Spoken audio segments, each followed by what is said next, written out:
This is Dr. Lou Sella, and I'm a doctor of sports and performance psychology. We're going to discuss Army and Air Force. They've run 521 under center plays through October of 2025, which has encompassed 14 games.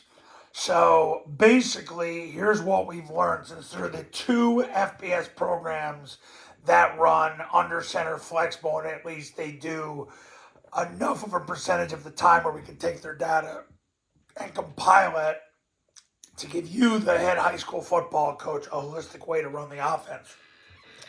And what we learn in 2025 is the same three plays over the last 3 decades always come to the forefront.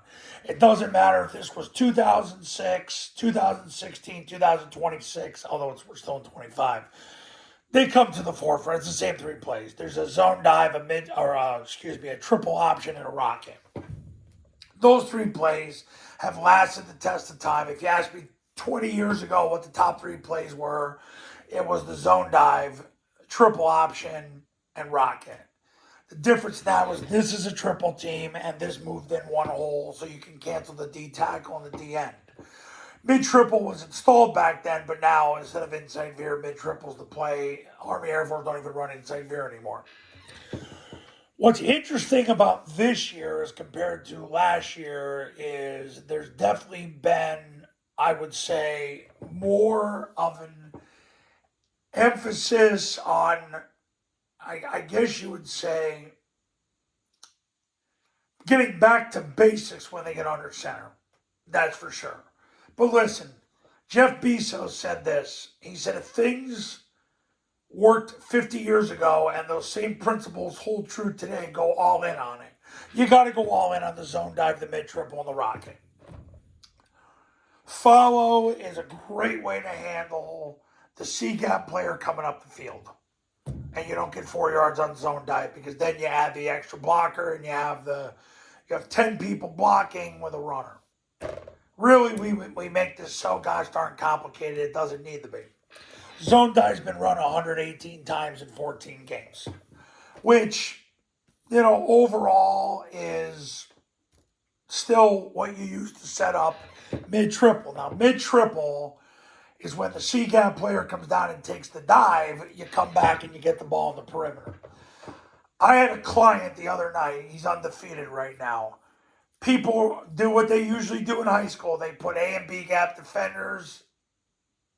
They have like a 1 and a 4 eye, and then they put a guy out wide so that you can turn the ball back inside and rock it. But what it does, it opens up mid triple basically for the quarterback and then puts that D gap player in conflict. Now, depending on how they do certain things, there's variables in that. But the bottom line is this. This is your base. This is if the C gap player comes down, comes up the field, takes the quarterback. If he comes down to take the dive, you run mid triple. And if they blitz, you run rocket. And really, that's the way it is. It's that simple. It's that essential. It doesn't have to be complicated.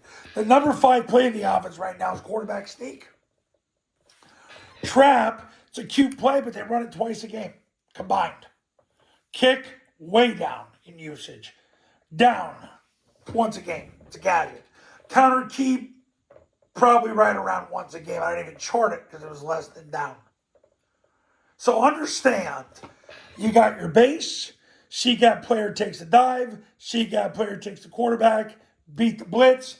Throwing the ball, it's the same concept. Vert, switch, boot. Now, the one thing this year about the boot is it's everything's a reverse out, fake it to the B back. So B, boot, pass. The fake of the B toss and booting around is going to grow in popularity because it's a tag off the rocket boot. So the truth is these three concepts run the show. It's a tag, and overall, yeah, it's your answer if the C gap player comes up the field to take the dive. But overall, like what I get from my clients is people overplay the zone dive and get really wide and they leave the C gap wide open.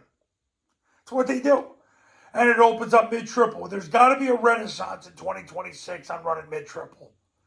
There's got to be a renaissance because it's not the mid-triple that scares people. It's the threat of mid-triple. And right now, yeah, it's right around 4.5 times a game. Last year was about 5. But what's happening is we get comfortable in running so much zone dive and toss that C-gap player comes down, we make excuses to not run it. We got to get back to focusing on mid-triple and getting it going because it changes your football life. Changes everything. So basically, that's what Army and Air Force are doing through October. Very basic, very simple, very interesting. And that's where we go from here. Now, if you're interested in becoming a client, 2026 Triple Option Football Academy camps. They're in person. They're at your school. With you, me, your players, your coaches, your program. 99% of camps have been run either in May, June, July, or August. $29.97 to $39.97, depending on your geographic region. Online camp, same camp I've run for 15 plus years. All you need is an iPhone and a Bluetooth speaker, $19.97. If you do a camp, you get the online academy for free. If you just want to do the online academy, it's $9.97. Go to this website to learn more and call that number to become a client. And I'll see you in the next video.